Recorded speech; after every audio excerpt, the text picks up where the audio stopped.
It's probably fine.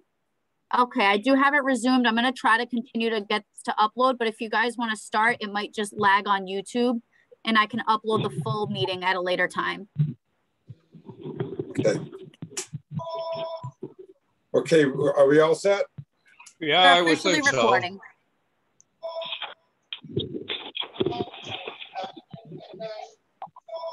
Okay, are we open, Bill? Yes, well, the meeting is started.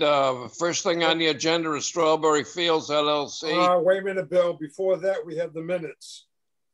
And Well, we don't have on to the do minutes, that before that, but okay, if you'd like to do that now, we'll do it now.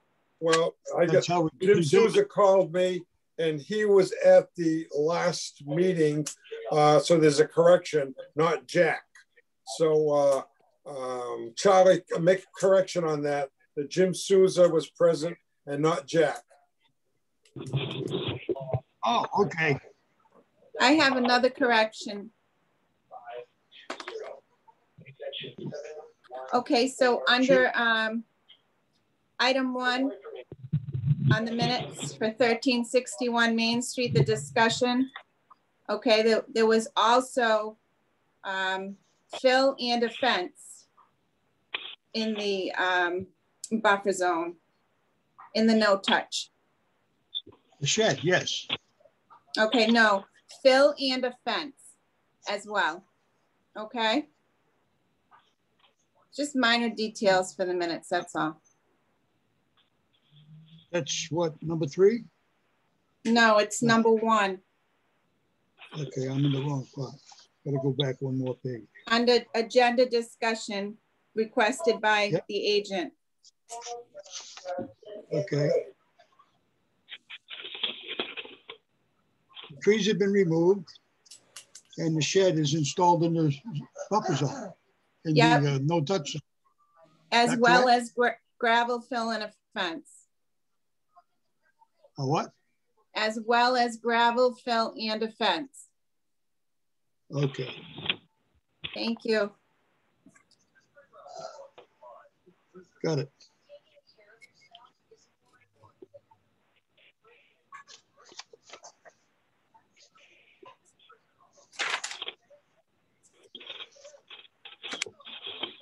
If we're all set with changes, I'll make a motion to accept the minutes. I'll second that. All in favor? Aye. Aye. Aye. Opposed? Motion carries.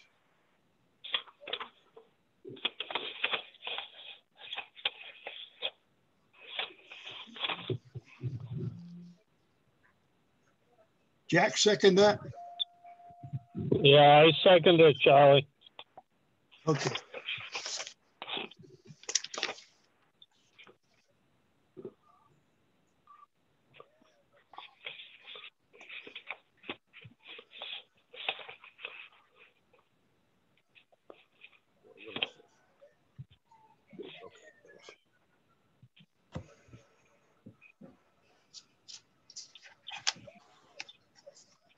All set, Charlie? Yes. Okay. Let's start with the agenda. First Okay. thing is Strawberry Fields. Yep. They asked for a continuance until next month. Bishop Okay. called me yesterday. That's 3/18/21 continued to.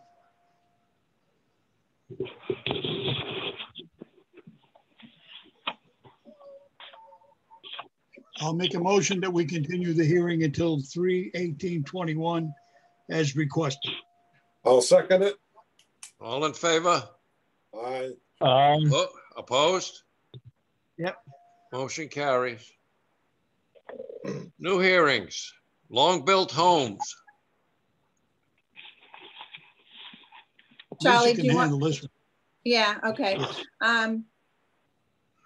So Evan from W Engineering submitted a NOI plan based on the previous plans. So basically what's happening with that is that there's a new owner trying to use the old plans from 15, 16 years ago with the old wetland line. There's no flags on site. And if they are, they're probably disintegrated. So I told him, you know, before we even move any further, we have to definitely get this reflagged because we don't even know if we're dealing with the same resources. Part of the site's been cleared, as you guys know. Part of the site has been developed as the first phase. Evan actually got in touch with me and told me he's reached out to a botanist.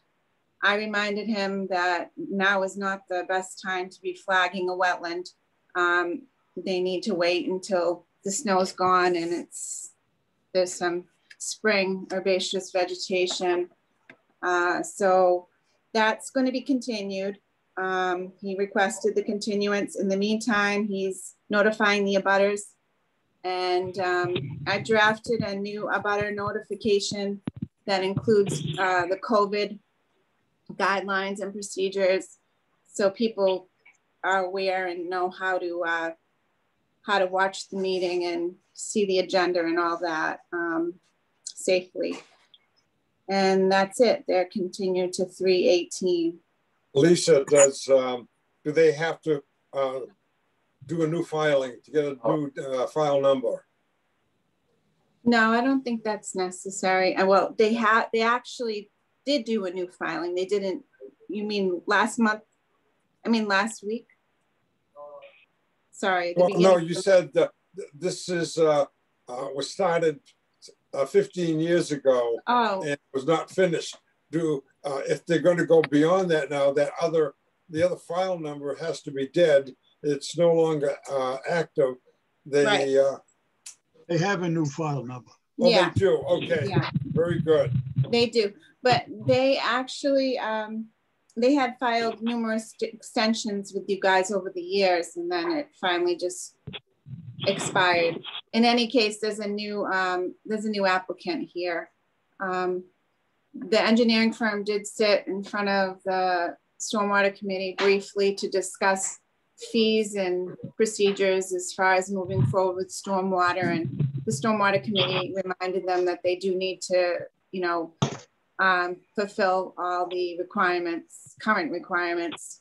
So the plans are all going to be substantially changed.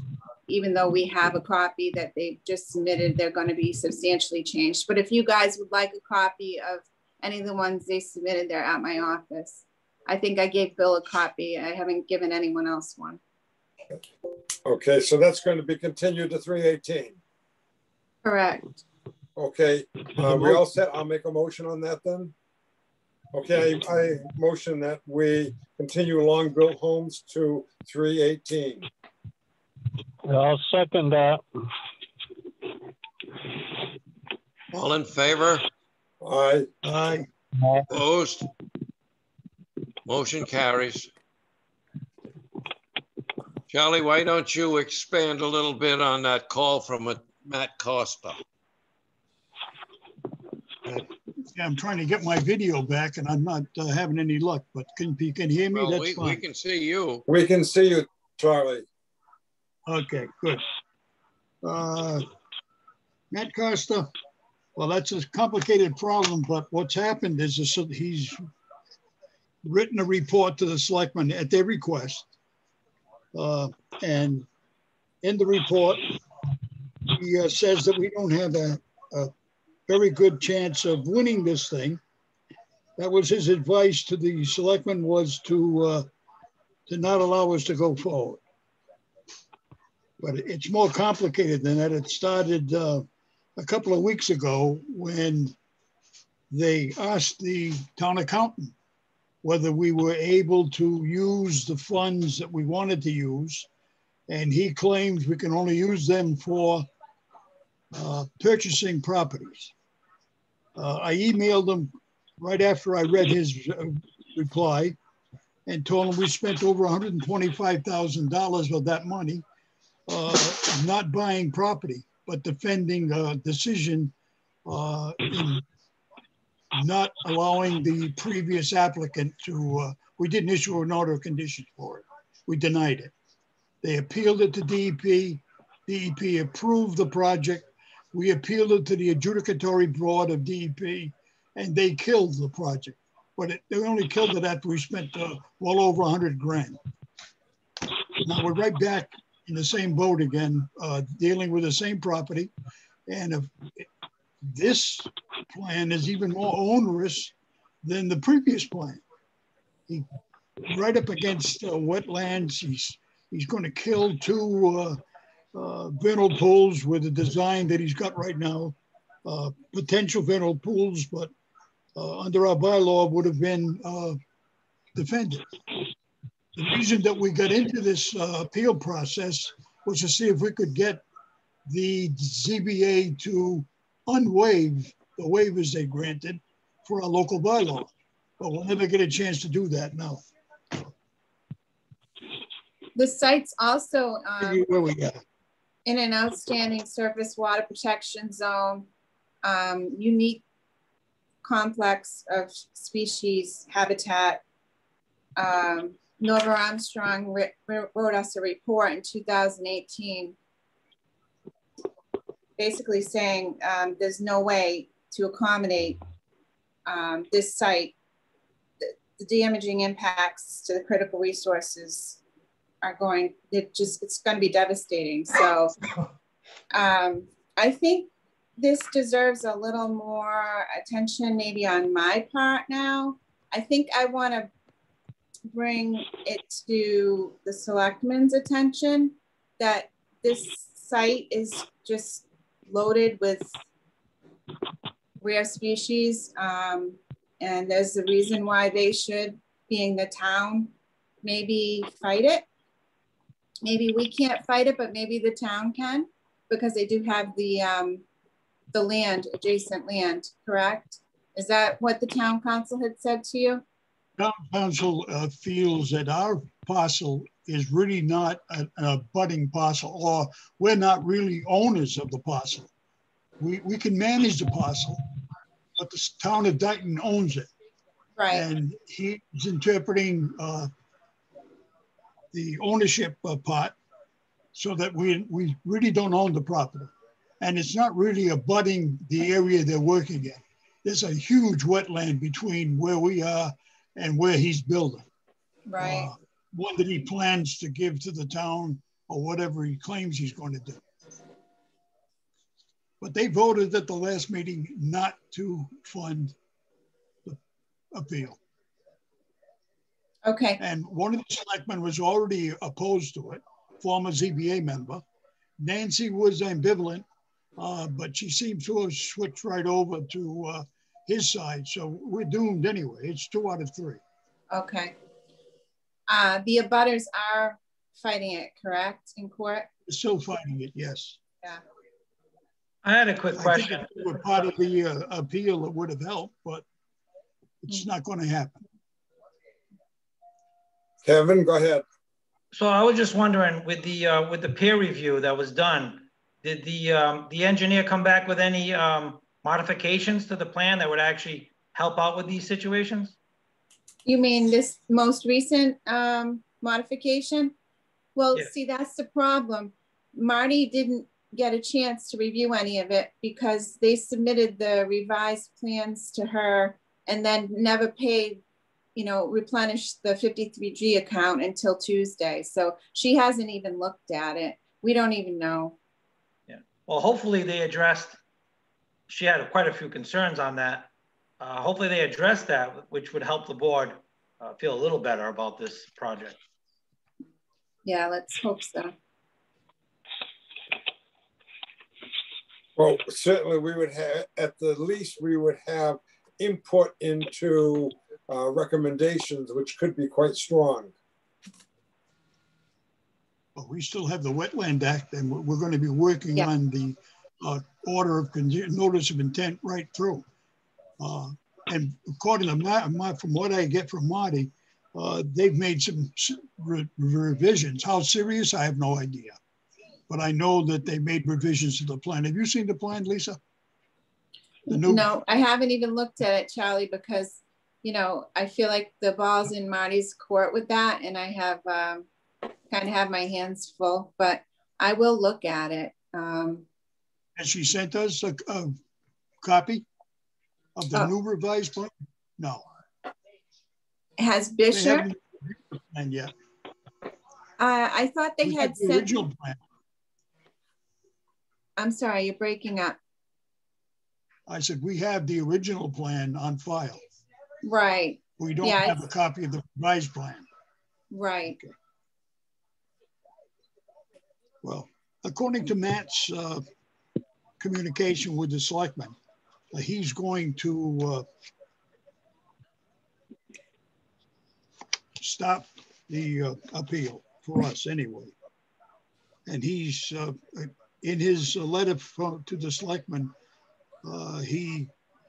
his opinion is that we should vote to stop the appeal.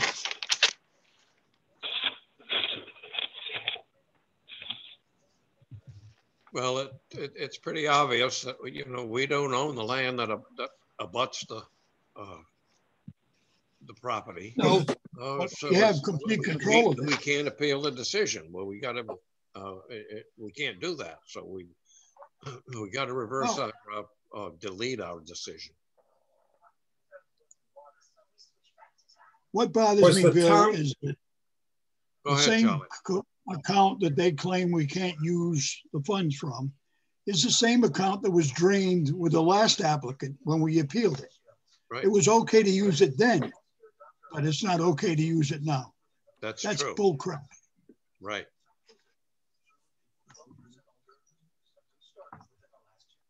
The town accountant did send a query to whatever agency handles that particular function. And I don't know if he's gotten a reply or not because he hasn't replied to my email. But he said he was going to get an opinion from them as to whether we could use the funds or not. If he has, we don't have the funds. We don't have enough funds to. We have $49,000. That's what? That's what we have. We have $49,000 in the conservation land fund. Oh wow! That's an increase. Oh. And that certainly would have been enough to handle we need to buy. an appeal.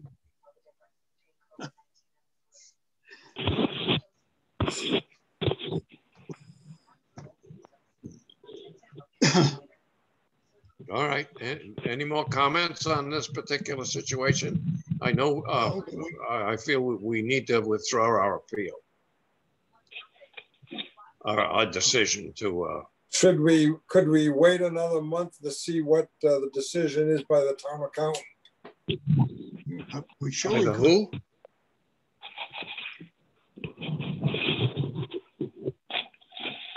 Yeah, we don't have to vote tonight. We can vote next month.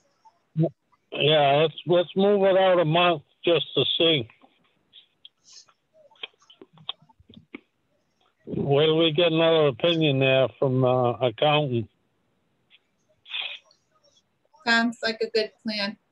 Maybe by then all the amphibians will be breeding and we can all go for a walk out there.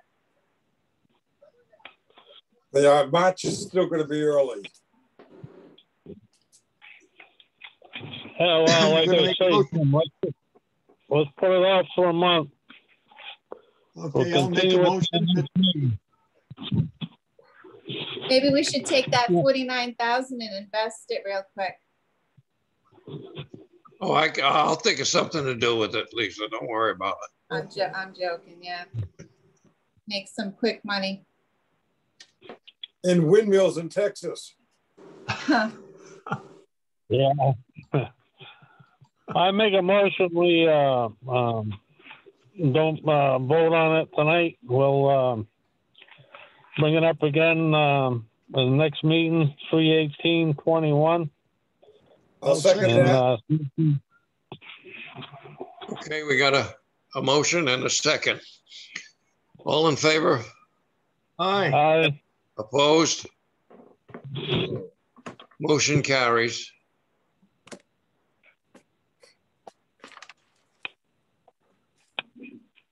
Your show now, Lisa. Okay, so the next item on the agenda is 0 Horton Street, TLC development. So I had the pleasure of walking the site with Jim Digits and Bill Frenette. And we discussed this at the last meeting, but basically we found some issues, and that's why Jack is here from Green Seal Environmental to represent Joe Touch and TLC Development. So the floor is yours now, Jack. Well, thank you, Lisa. Good evening, Mr. Chairman, members of the commission. I'm Jack O'Leary with Green Seal Environmental. Joe Touch is online with us listening in. With TLC. He's also vice president of G Lopes, and he's engaged us to address the issues in the enforcement order. So the first issue is the direction from the commission to remove the unsuitable fill and replace it with suitable fill, and Joe intends to do that as soon as the weather breaks and we can get into the site and remove it without making a mess. The snow and the moist ground, it's going to take a little bit before it dries out enough to do that. The order pointed out that there were some other permits that may be necessary for the amount of for the wetland crossing and the crossing of the stream in the middle of the site. And we've started working on preparing the 401 water quality certificate permit that's mentioned. That also goes to the Army Corps of Engineers. So that is in process, and we'll report into Lisa periodically as that moves along. Also mentioned was a Chapter 91 permit, the possibility of requiring that. And we've taken a look into that, and we don't believe that's required in this particular instance. It normally applies to larger bodies of water that are navigable. And when it applies to a smaller stream, it only applies when the stream has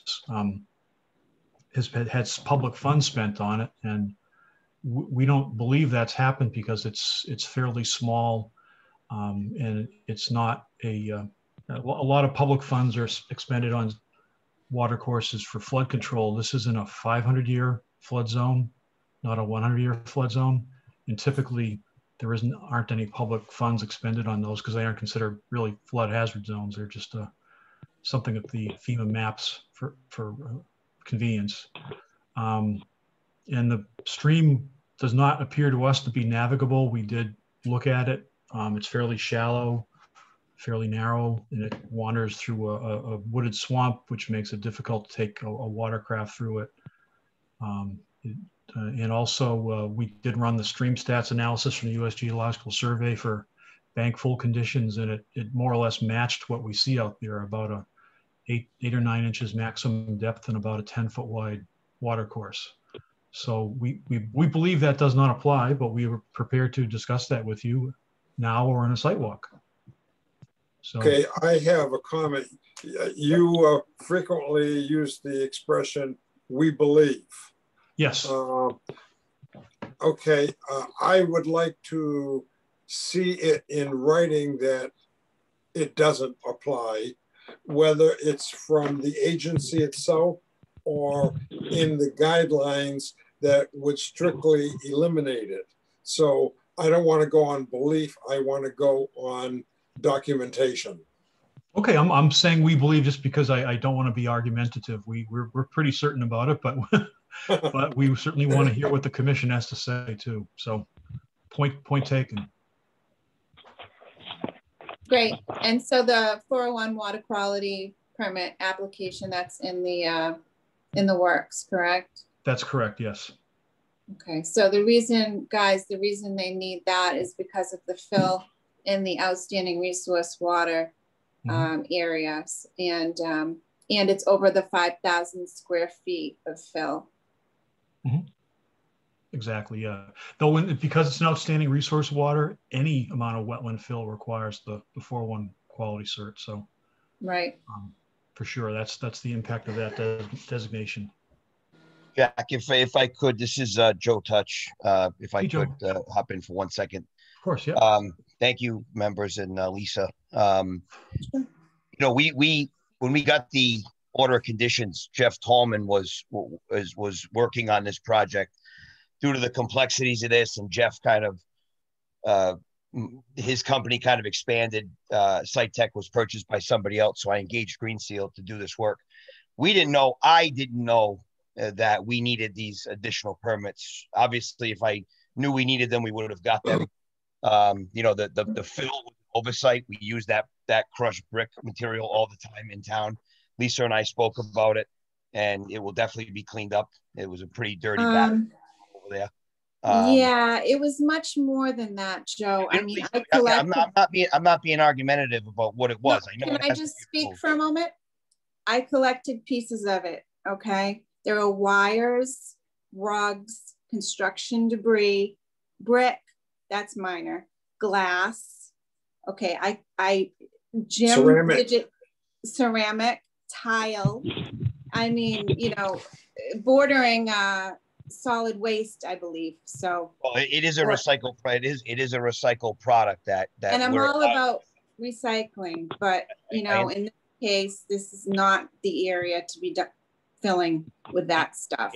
And like I said, it was an oversight that the material went there. It wasn't meant to be there permanently. We were trying to get the roadway in, to get the access road in, to get to the waterway. And then the water started to flow. The minute the water started to flow, we buttoned everything up and left. So, I wanted to apologize about the brick. I'm not making excuses for it. I know it needs to come out of there. There's no excuse whatsoever. It needs to come out, and we will, once all the other permits are completed, we'll put in regular gravel in there. Sounds like a plan. Great.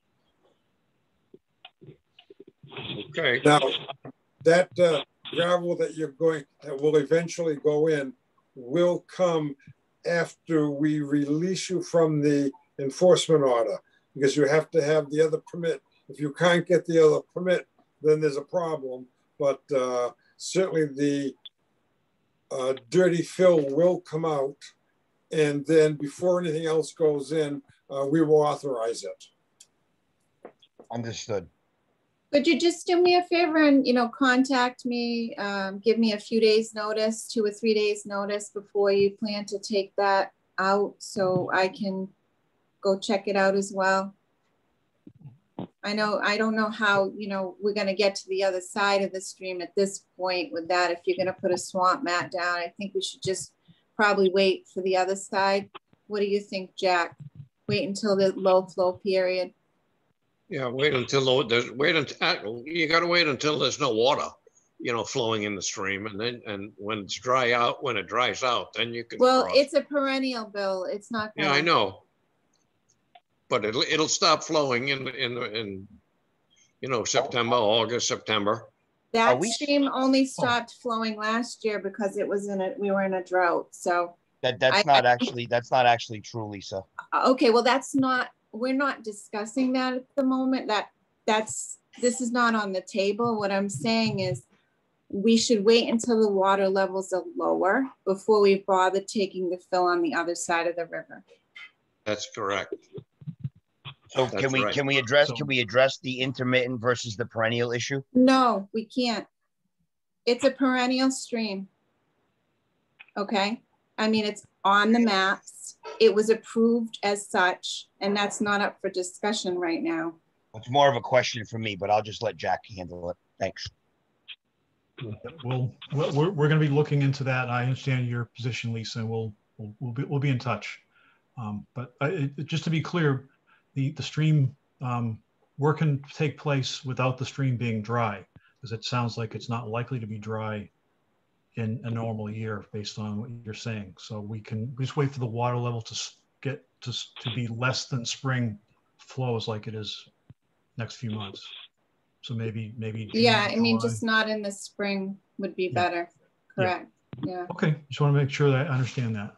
I believe, I don't know if the swamp mat is still there, but there was a swamp mat there last time I was at the site. Maybe they removed it, but it wasn't in the stream. It was in the uplands, but I'm fine with them using a swamp mat again. But what I'm saying is, yeah, definitely when the water levels are down a bit.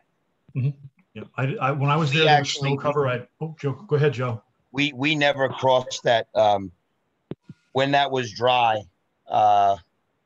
we actually constructed something that straddled it. We actually never walked the machine or put the swamp mat in the riverbed because we were told not to do that. And then right after we built the, I don't know, I guess you could call it temporary bridge to cross over it, within the next 4 or 5 days is when the water started. And that's when we removed what we had going over the water. And then we put all the hay bales in and protected it, and then never went back to work there again. That was dry, I want to say, from July to October. I don't really have but since I've owned that piece of property, that stream has been dry every year. I've walked back there. I've taken my ATVs back there. You know, we've gone back there. We'll go back there a whole bunch of times at all different times of the year. In what year did you buy it? 2018, maybe 19. And that stream, the majority of that stream is actually fed from our farm, which that pond on our farm actually drops down below the level that it allows water out. So, I mean, you know, it's not that matters, but it is fed from our farm. The stream, we've had 2, maybe 3 years of drought, but this past year has been exceptional. Now, when we do get heavier rain, I think it was last year, though, it must have been just before you bought it. There must have been a flow of water that exceeded the banks of the stream, maybe to a total width of 100 to 150 feet flowing. So just so you know that when eventually you get that that bridge in there, it's going to be high enough because there's going to be a lot of water flowing, and it's quite unimaginable when you see it in the dry season that your driveway is actually going to funnel a lot of water into the bridge area. Okay.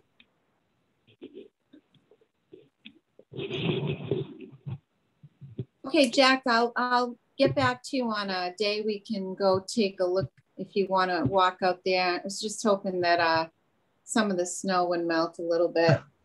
Yeah, it looks like we're getting some more tomorrow too. So we'll see. Hopefully next week we can do it, but if we have to put it off, that's fine.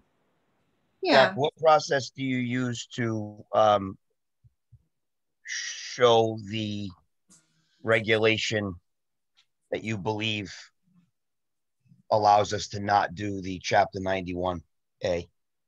What would you like us to get you, Jim? Well, either written notification from the agency or the statements, paragraphs, whatever, a section that would say or totally eliminate this area. So do we, I mean, do we agree that the stream is not navigable? I would say so, because if it dries out, I would say it isn't.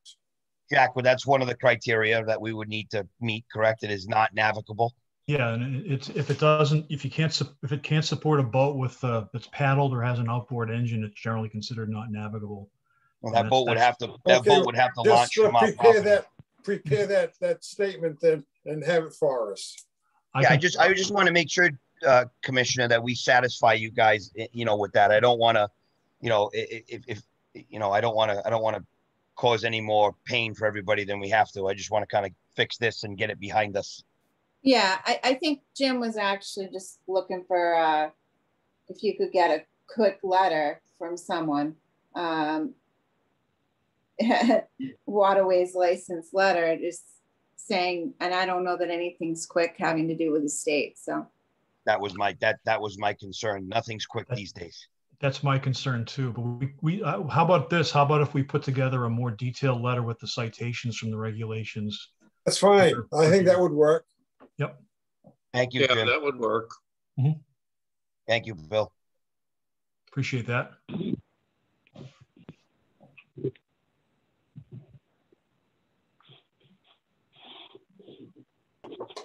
Thanks, guys. Thank you, Lisa. Thank you. Have Good a night. good weekend. You as well. Okay. Okay, next thing on the agenda. 1050 William Street, Reed Brothers. Is there anyone here to? Mr. Chairman, this is Greg Logan. I'm sorry that I have the wrong name, Jamie Legault, written up there. I was trying to change it a few times. I wasn't able to do it. I don't know what's going on with it. But I just wanted to let you know that I am here. On another note, sir, the Strawberry Fields, I'm a member of the ZBA. I'm assistant chairman. I also wanted to let you guys know that the changes to the original drawings, design of the plan was something that me and Charlie had met with at my house a few times in regards to Blueberry Lane. There was a vernal pool that was going to be eliminated due to wouldn't be able to flow properly, any kind of vegetation, anything like that. So what had happened there is we had them install a culvert. At the end of our meeting and final design of the entire layout of the Strawberry Fields, I made it pretty adamant that they would still have to meet with conservation. I wasn't taking conservation's rights away. A 40B project only has to meet the state regulations, DEP and EPA. Even though we have different touch zones, I said anything, and they weren't opposed to this, guys. I know this isn't what we're here to talk about. I just want to clear it up a little bit with all the members. They weren't opposed to sitting down with you folks, coming up with something. If you really see something that's detrimental to this particular area, they were willing to work with you. So I just wanted to give you guys a heads up on that. Well, let's see if how they do with that. Yes, like I say, Bisher and Chris, they were really really thorough, and Marguerite and I was the voting member that made it firm that must meet conservation's deals for this entire thing. And the reason why I'm talking to you guys about it is because there's no other members here, so it's not a quorum. I'm speaking to you as a member of the ZBA, but as no one, but just someone in the audience that has a little more input on what's going on with the Strawberry Fields. And please, if you have any questions, I'm sorry, Charlie, go ahead. Yeah, the problem is that ZBA waived our local bylaw. That left us without the weapons that we really need to make some changes there. Are you sure we waived all your local bylaw? I know there was certain things. Yeah. You cut our legs off is what you did. I was under the impression that the only thing we would do was the setbacks.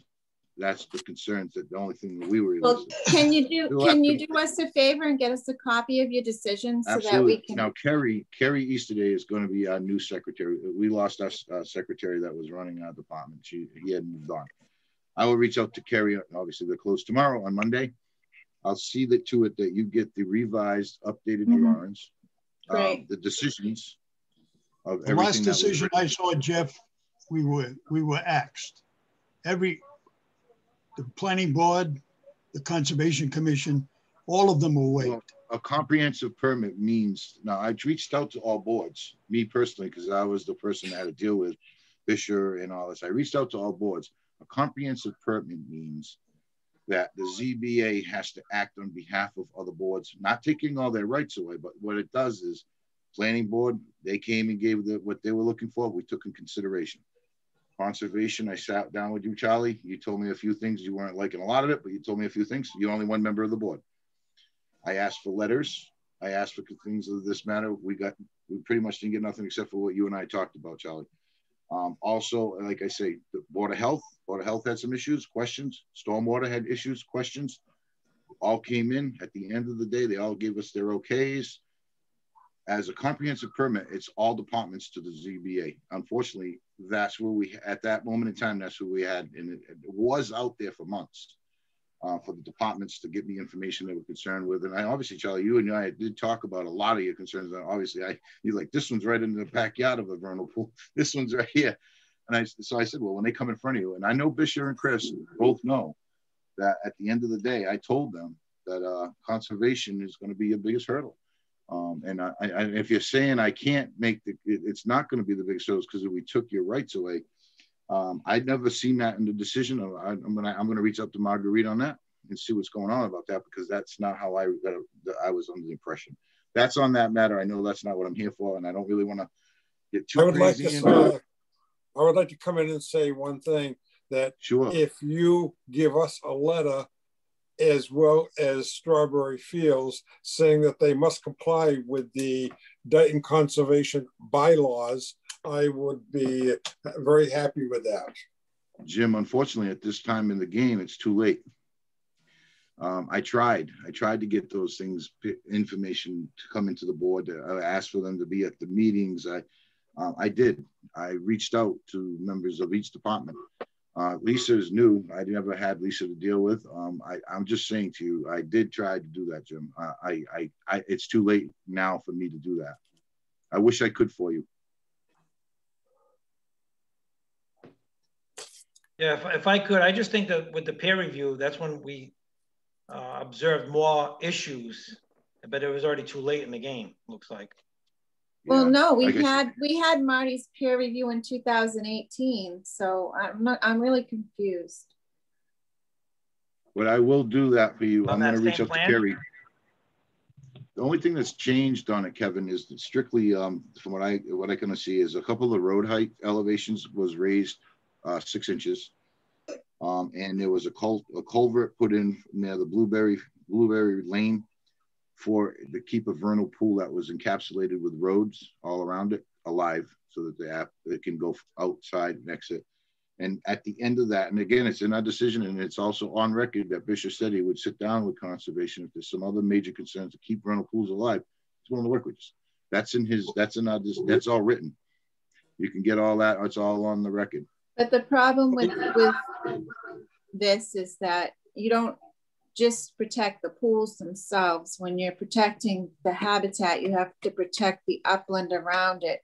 In some cases, it's out like 500 feet around it, and there's no way they can do that with the current design. So that's whether I hate to say it, that's what kills me about 40B projects. I hate them, but unfortunately, I can say how I feel because I'm not here as a member of the ZBA, but it's a tough thing for the town to absorb. It really, really is.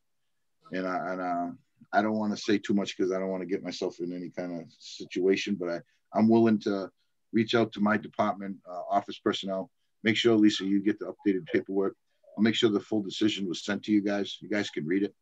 And all the verbal wording that we're doing right now at the YouTube, that's all there so that it's on record. You could hear Bishop say, if there's something there that we need to revisit with conservation. And I've said it right from the very first meeting when they had it at the middle school.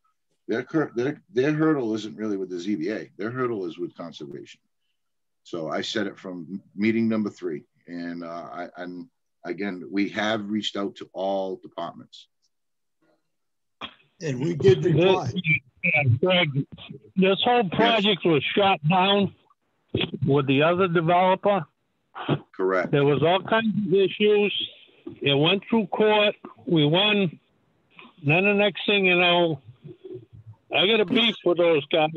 They came in, fed everybody a line, patted everybody on the back, and then turned around and stabbed everybody.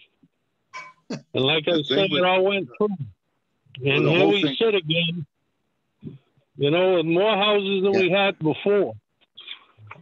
The thing is as the zoning board of appeals, we must look at every applicant that comes in as a totally different entity. So when we look at a design, I understand it got shot down. Trust me, they still got the abutters appeal, and that Hill Law, he's all over this. He understands. He's mentioned that the petition prior to this. The other petitioner that came in and was shot down that you guys went to court with and have beaten. So I'm not saying that that's not going to still be the case. Bishop came in with a totally different design. Some of it was detrimental to different areas, but the other one was more detrimental, according to Peter Williams, to more vernal pools. Even though this might be more homes, it's less detrimental to your vernal pools than the prior decision, according to Peter Williams, the engineer.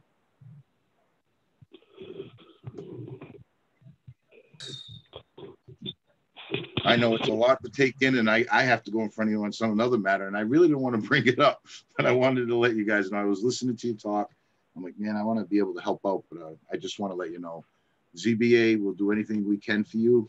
We'll definitely send you, and I'll make sure that come Monday that you get everything you need. I'll reach out to Kerry.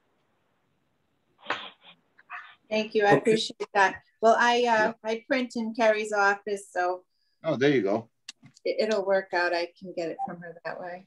I went there today to sign something, but she wasn't there. I would have, if I had known you didn't have everything, I would have made sure you had it for now. It's fine. Thank you. Okay. Thanks, Jeff. All right. Well, you're here for 10. All right, I'm ready to get yelled at, so I'm gonna go do my proceedings now for this matter.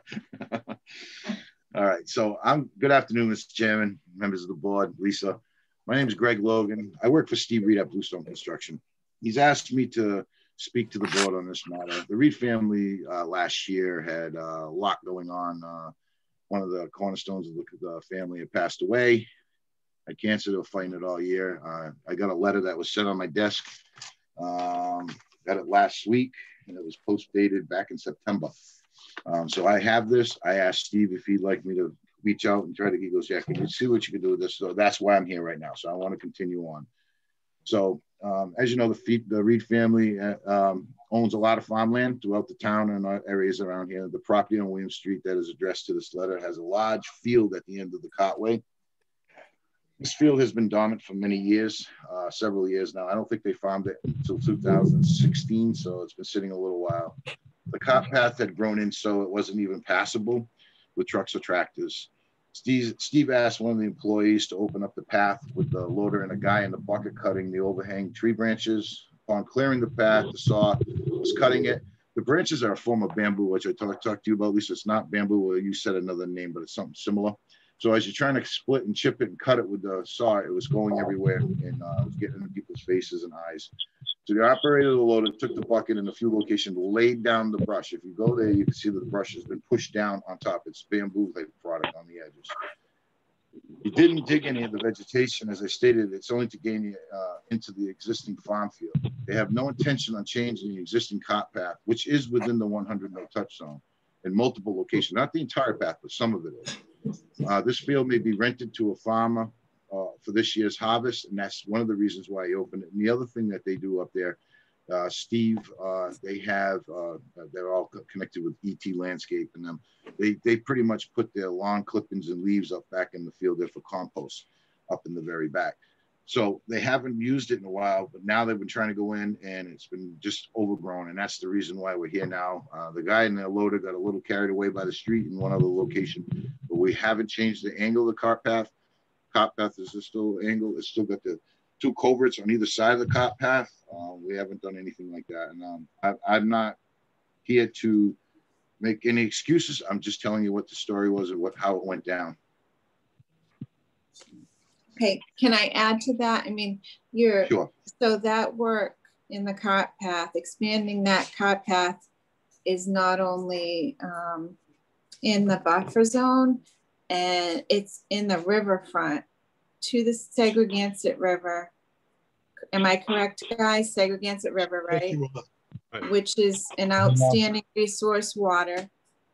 So the stream we were just talking about on the other development up Horton, that feeds into that river, and that's all part of an outstanding resource watershed. So 1 ounce of fill, I mean, 50 feet of fill in a wetland in that watershed requires federal water quality permit. You have to meet the water quality. We just we pushed down the brush. That's all we did. Great. And I haven't walked out there, and I'm glad there's no additional no fill. What I just want to know is that they're going to expand that cart path. I mean, they're not going to expand the cart path any further without filing a notice of intent, and they're going to, you know, cooperate with us. And if we require any plantings, possibly do some plantings. But I'd like to see it in the spring. Sure. Right now, it's not going to show very much, but I'd like to see it in the spring. And I just want to know, like I said, the commission they've been trying to get in touch with them for a long time, and I'd like to know that they're going to cooperate. Yeah, they'll like Steve said. He said he did tell me that the reason why he's not here, guys, is obviously anybody that knows Steve and we all do a lot of snowplow. So they're out. He's out pre-treating the roads. He's got tons of properties from Ohio all the way up. That's why he's not here.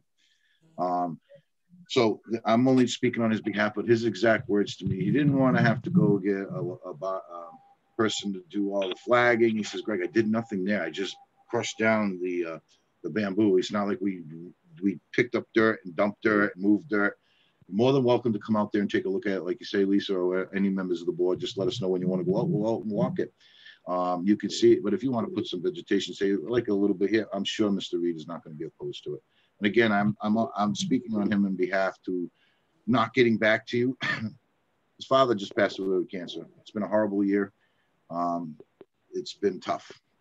So that's one of the reasons. And like I said, this got in the office and eventually came across my desk in the office. And he says, can you handle this for me? And that's why I'm here.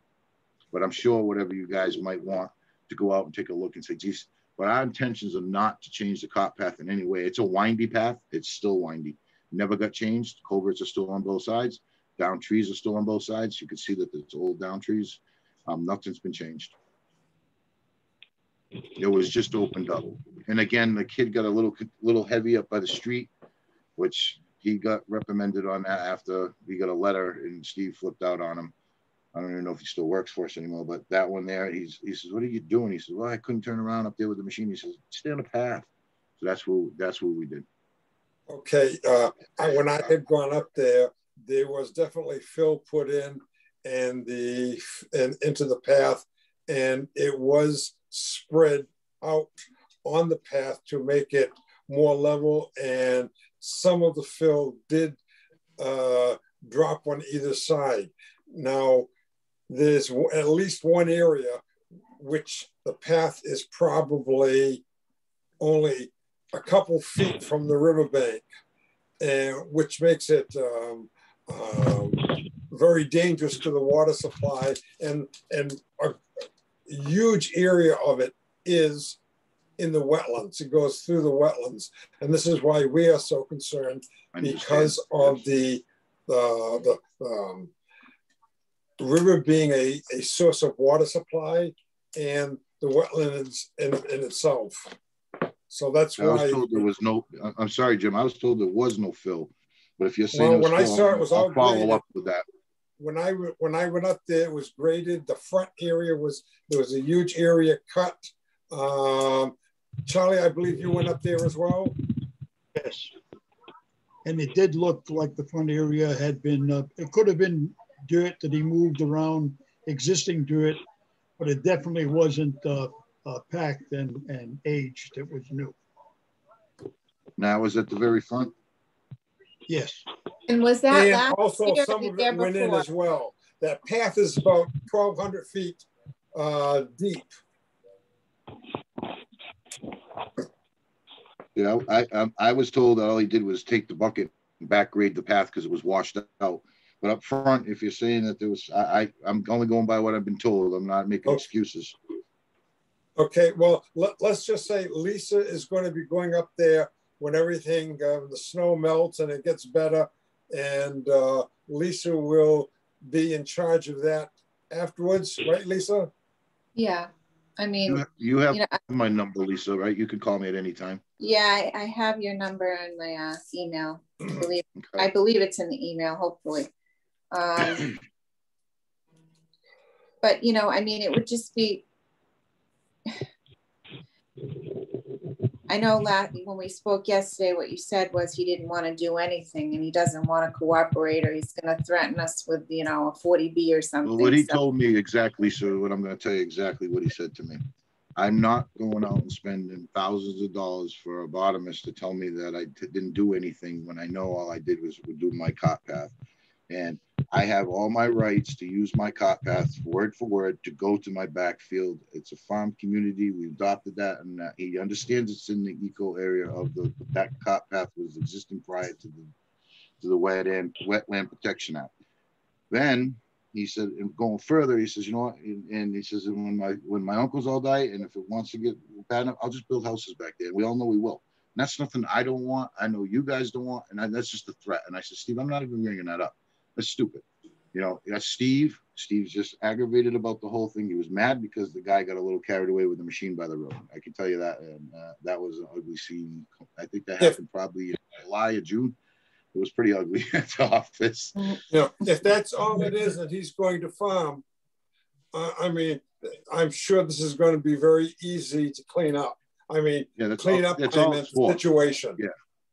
Yeah. And like I said, they bought a bunch of brand new vehicles. And it's like back in the day, you had old equipment and tractors and stuff going through. They didn't care about it. But this time, and again, I'm only going by what said. I was not there. I've never seen this path until after it was damaged.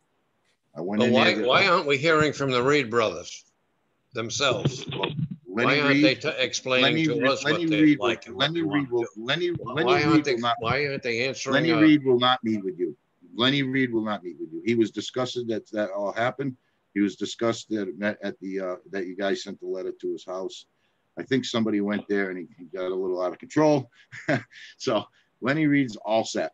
The Reed brothers are pretty much all set with the whole thing. As for Steve, Steve was willing to meet tonight, but unfortunately with the situation, as everybody knows, with the weather, that's one of our 80% of our work is through salt and pre-treat and snow.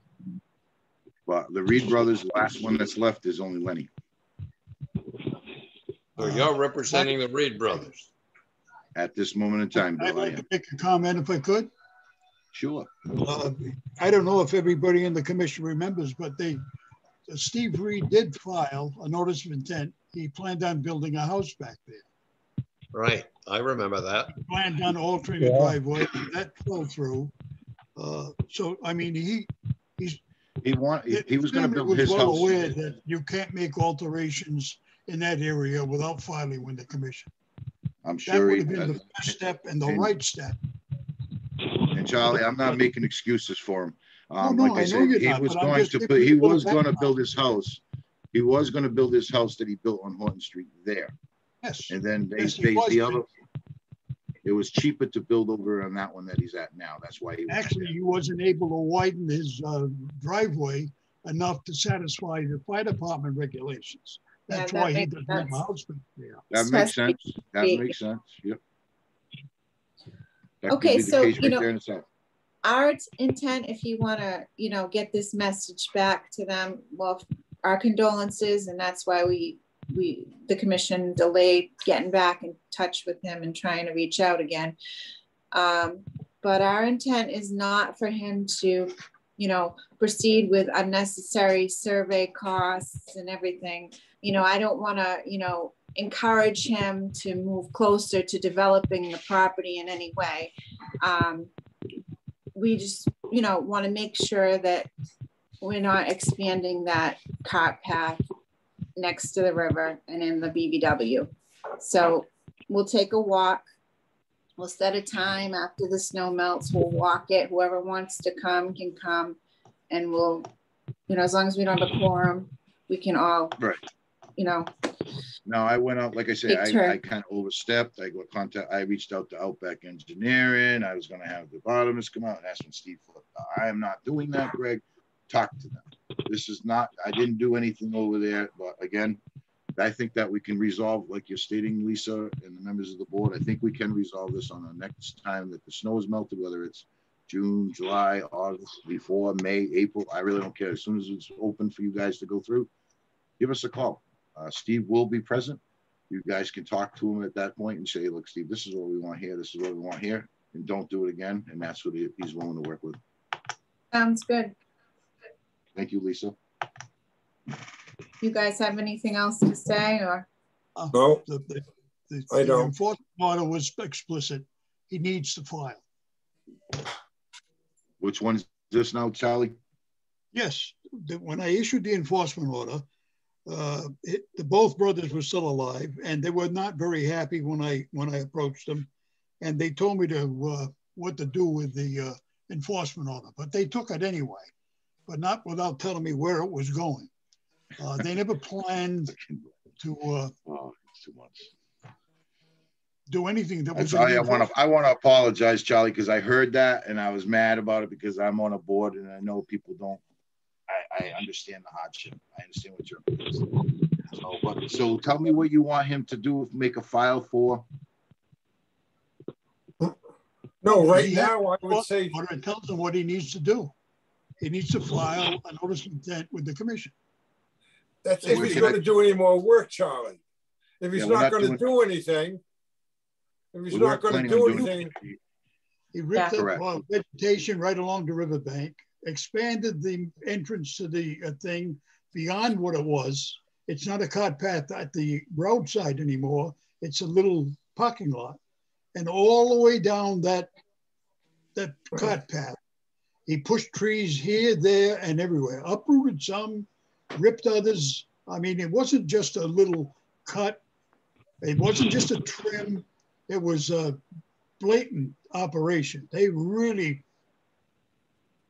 really banged that thing up. And if it wasn't an alteration, then I don't know what an alteration is. And I ought to get off the commission.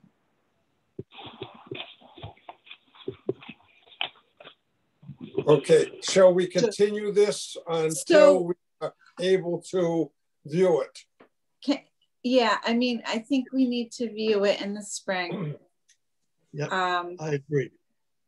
Okay. Yeah, just so are you going to reach out to the Reed brothers with another letter when you want to come out, or you want to just reach out to me, Lisa, and then I can get it all lined up for all the members who would like to show up? Well, he has an enforcement order. He should address that. Yeah. So the enforcement order, I believe, is what I've just gotten here in this yellow envelope.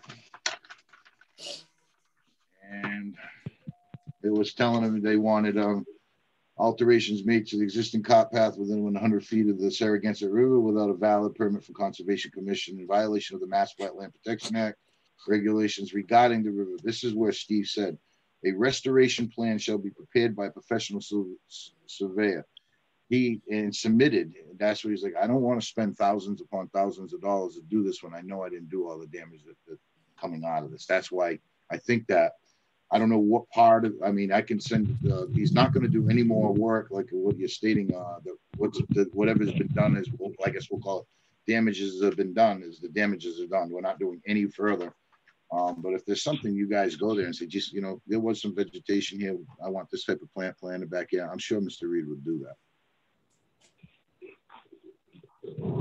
Let's review it in the spring when we can get in there, and then we can make the valid decision as to what. But he has to address that order too. He should come in to see us as well. Like he had intentions of being here tonight. I tried to.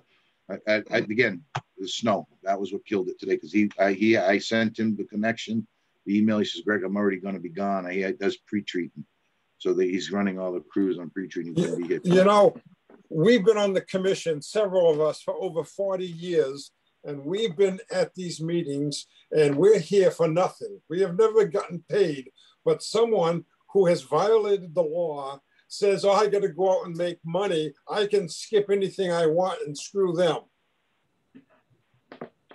40 years, guys. Wow. You can go back and tell him that. I sure will, Jim.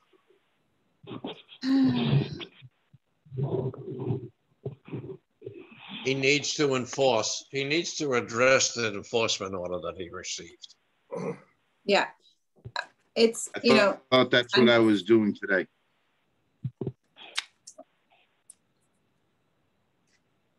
We can impose a fine of $300 a day. Bill, I believe that's why I'm here today in response for Mr. Reed. I don't know why you're representing him and he's not representing himself. Again, I just explained the situation. I don't think it's going to get any better by continuing talking about that part. Okay. If you'd like Mr. Reed to try to get together with you guys at the next meeting, I can suggest that he makes an appearance so you guys can talk to him about it. But I feel by the next meeting, we might even be able to go out and take a look at the land. Well, yeah, I think before the next meeting, I mean, let's set a date. Let's set a date of March 1st.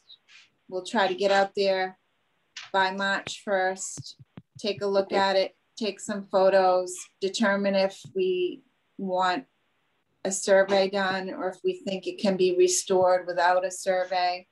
I think that's probably the best bet right there. I agree. Okay, let us continue that then until the 18th, and certainly we expect Lisa to be contacted sometime in between. March 1st is the date we're shooting for, by March 1st to go to the site. So hopefully the snow will be gone. Lisa, when's your next meeting? It's March 18th. Okay.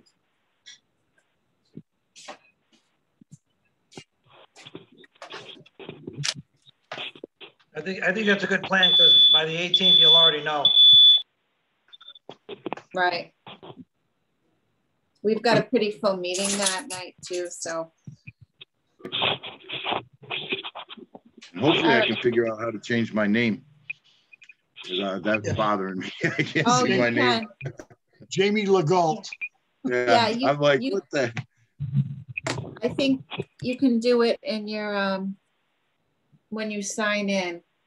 Yeah, I did. I was on earlier. I tried to change it, and then the computer had a reboot. I'm like, you know what? My name's Jamie now. I tried it once. I just got on at 7. I was already on earlier, but I couldn't get back on. Who is Jamie Legault? That's my son's girlfriend. I'm using his laptop right now. Oh, yeah. I'm trying to get up with the times with the laptops, if you know what I mean. Yeah. So I don't want to speak out of turn, but if you click on the participants and the list comes up and you see your name down below. Oh, yeah. Click right next to the name. It says more. And then you should be able to rename. I can rename. There it is. Thank you. I'll do that now. I have to rename myself too, because someone spelled my last name wrong. Yes, you did. 2 E's. Yeah. Lidona. I said, oh, someone changed my name. All right, I changed it.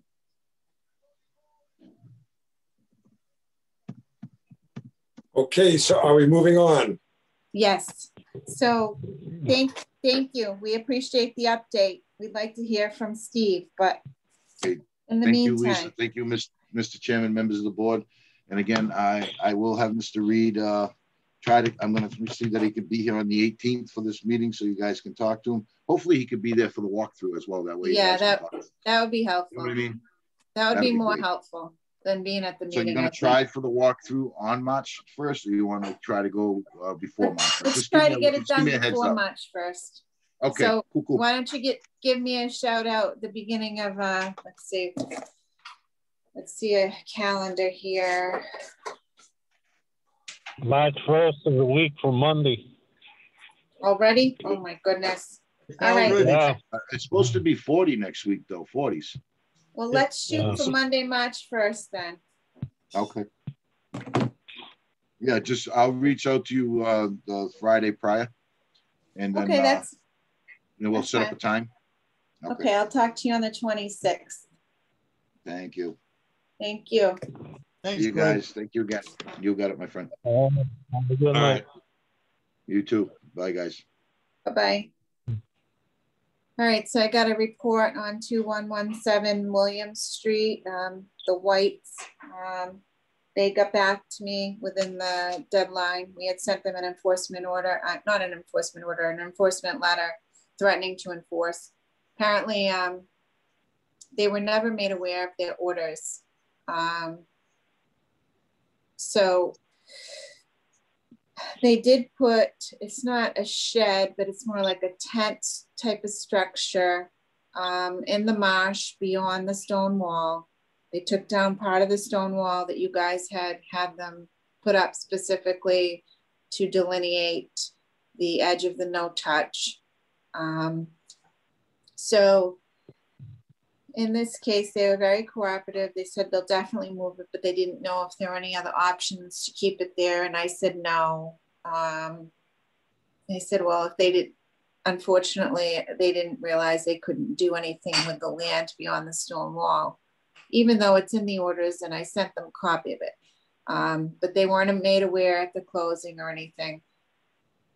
They said they probably would. Lisa? Yeah. Where was 2117 William Street? Tony Roderick's project on the corner. On the On corner. the corner of Main? Main and Yeah. William. Okay, thank you. So, you know, they said they probably wouldn't have bought the property, but they'll be removing. I gave them until March 18th to remove it, considering that it's snowing, and repair the wall. I told them that, and I hope they repair that. I don't know if they're going to by the 18th, but I don't know if they'll do that by the 18th. I'll be following up with them though. There's a lot of hand holding going on in this town.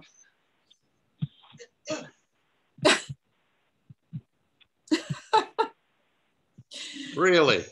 Yeah. Okay. All right. Okay. Yeah. That's that one. Does anyone All right. have any questions? 2396 Pleasant Street. Oh yeah. So I got a call from Patrolman Stephen Ferreira 2 days ago, and I'll read you his report to me.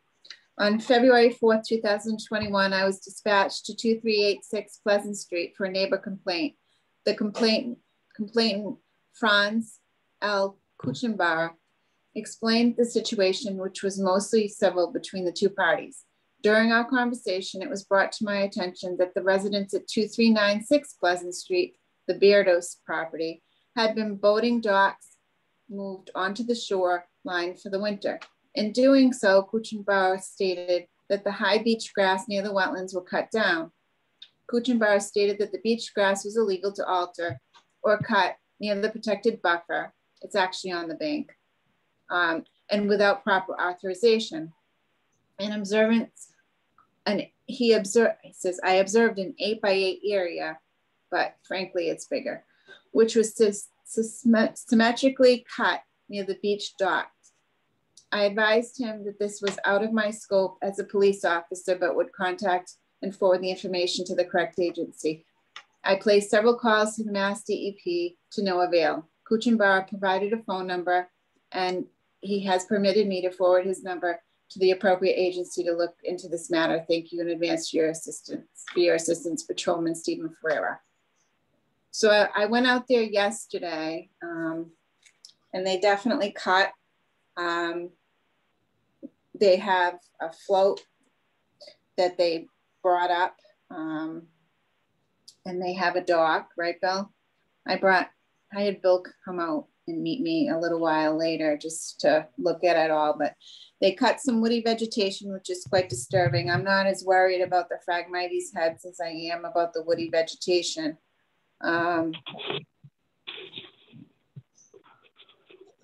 So ironically, when I was out there the first time yesterday, the harbor master was driving by and I met him, Ron Marino, nice guy. He said that they did have a permit for the float, and anything in the water is his purview, and anything on the bank obviously is ours. So, you know, right now there is a semi-permanent structure on the bank, and there was cutting done. So we have to figure out how we want to approach this. Okay, I went out there with Lisa. I don't have any problem with the dock. They didn't drive any pilings or anything. They've got a dock that they installed and they put it on cement blocks. It's about 12 feet long, and it's on the, you know, it's right on the shore. Then they attach to that dock 4 floats that they pull up, you know, during the winter. I have no problem with that. And it seems like that they, trim the brush from the dock south. It's their property, but they trim the brush so they could see over it. So the brush is sticking up. Now after they trimmed it, the brush is sticking up maybe a foot over the roadway, where it probably was 5 feet over the roadway before. And they trim that brush in a southerly direction along the shore. And there was one tree there that had been cut, looks like it had been cut 2 or 3 years ago. but it was still there, still rooted. And most of the brush that they cut was like marsh alder, that kind of stuff. Yeah. And rose. And what? Rose. And what? Rose. Rose? Yes. I missed that, Lisa. I don't know what you're talking about. Rose. Roses. Spell it. Oh, you're talking about the flower roses. Ready? I'll show you. I got some on the table. Rose. Oh, okay. There was no rose. They didn't cut any rose, did they? Yeah, they cut some rose, and I think it might have just been beach rose or multiflora rose. I mean, it's just Rugosa. Well, possibly. Anyway, I think they ought to be notified that that they shouldn't be trimming that brush down. They're doing okay with their dock and their floats. It's not much of an impact on anything, and but they shouldn't be cutting that brush. Correct. Yeah. So they deserve a letter. Yeah, I think a letter just saying no brush cutting, and if everything is there, it's just going to return. It'll just grow back. Right. Because you want the roots there to stabilize the bank. Right. They didn't cut the brush down low enough so it would you know, kill it. Compromise. Yeah, it won't compromise the bank.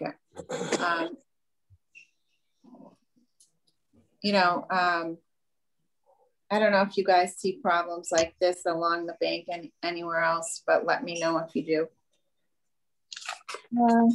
What else is there?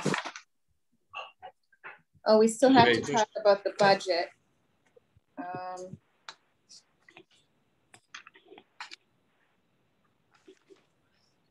Guys ready to talk about the budget? We still have a few people on with us, and I don't know. Well, there's a couple of more things on. We missed the Hot Street situation. Oh yeah, Hot Street. Oh yeah, you added that in, right? So Paul Duart's been pretty good about sending me updated photos of the erosion controls, and but in the meantime, I realized that unfortunately his conditions have expired. So, you know, and they weren't recorded. So we're finding that with some projects in town right now. Unfortunately, you know, there's not much teeth in anything we do when they're running permits on it when they've expired. So we can do a couple of things. We can ask him to refile a new notice of intent for the additional work that's left, which I think might be, I don't know, I don't think that's the best option necessarily. We can ask him, and I think this might be the best route, is to ask him to file for a partial certificate of compliance for the site, and file an RDA with a new plan for new grading, including the stabilizing that western stone wall that we have all the silt pouring out of all the time, and new erosion controls or additional erosion controls and grading. I think that's probably the way to go. I think Bill's going to talk it all here, it's just as the neighbor. Yeah, I can talk as an abutter. Yeah. I can't vote on anything, but I can certainly talk as an abutter and a victim. But he doesn't have an order of conditions now, and he should have one. And it should be recorded. It can't be recorded because it's expired now. Well, he needs a new one. He needs to refile for he needs to refile. He needs to get a new order of conditions, and he needs to record it. Lisa, how would it be easier for you to follow through on that one? I can't hear you very good, Kevin. I had mentioned out of the options she had mentioned, would it be easier for her to follow through? Well, I feel like we're going to get pushed back if we ask him to file a new notice of intent, and then he's probably not going to, I mean, is he going to want to put the money into the stone wall if he has to go hire an engineer to do a whole new notice of intent? You know, that's what I'm in the septic system yet? Yeah, the septic system is in. No, it's not. He doesn't have a septic system completely in yet. It's not complete. It's not completely in yet. Right. It hasn't been inspected. Just the same guy that ripped up his enforcement order and threw it on the ground, and we're going to be nice to him. You guys have to decide what you want to do. I mean, I'm just trying to work with people and get them to cooperate. And in speaking with Todd, because Todd's been, you know, he's very familiar with this. Yep. He told me, let's see.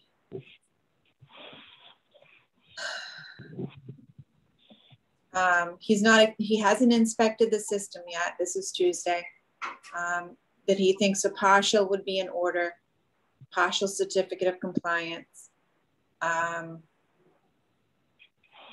Even though, you know, the order has expired. Maybe an RDA, but he'll probably balk at a new NOI. But we could issue perpetual conditions into the certificate, partial certificate of compliance. So that might be the way to go. Certificate of compliance to what? To his order of conditions that he doesn't have? Right. So I almost feel like I know, I almost feel like I could use like some legal counsel, or I know I'm going to meet with Nancy Goulart on Monday and we're going to talk about a bunch of these. Good. And I think she would be a good one to Yeah, pick. Nancy's got a good handle on things like that. Yep. Okay. So yeah, I mean, I think that's what I'm going to do. I'm going to talk to Nancy and we're going to figure out exactly what the best course of action is for each one of these projects that are running into these problems. Lisa, there's more. Why is it that he hasn't finished his septic system? That was started 2 weeks ago. It was started I think more than 2 weeks ago. And I have no idea why he hasn't finished it. That should have been done in 2 days. You know? That was from last month, and that should have been done. last month we were talking about it. Well, time flies when you get older. And then on that plan, there must have been some kind of barriers in place, siltation fences, something, right? Is that all there now? Well, there's additional erosion controls out there now. We have them having extra because some of them have failed. And again, that stone wall that he, you know, makeshift stone wall he built on the western property boundary, you know, it's not a secure wall. It doesn't have any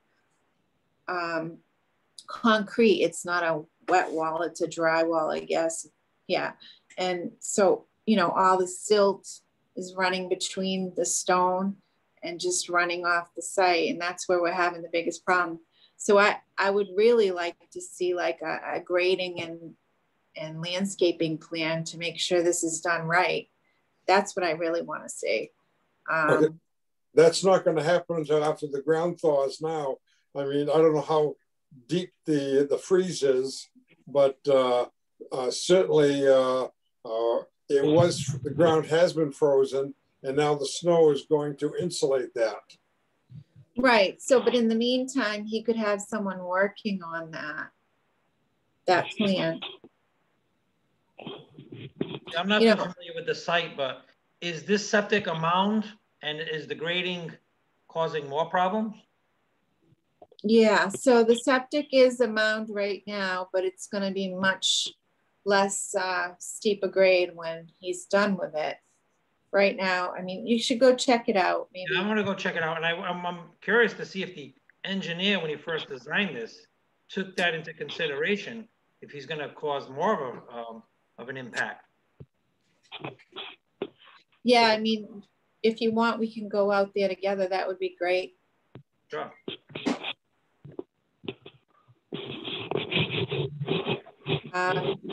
So if you guys, just want to let Nancy and I meet, then Kevin and I go out there and look at it together and try to come up with a game plan and get back to you guys about it before the next meeting. That sounds very good, Lisa.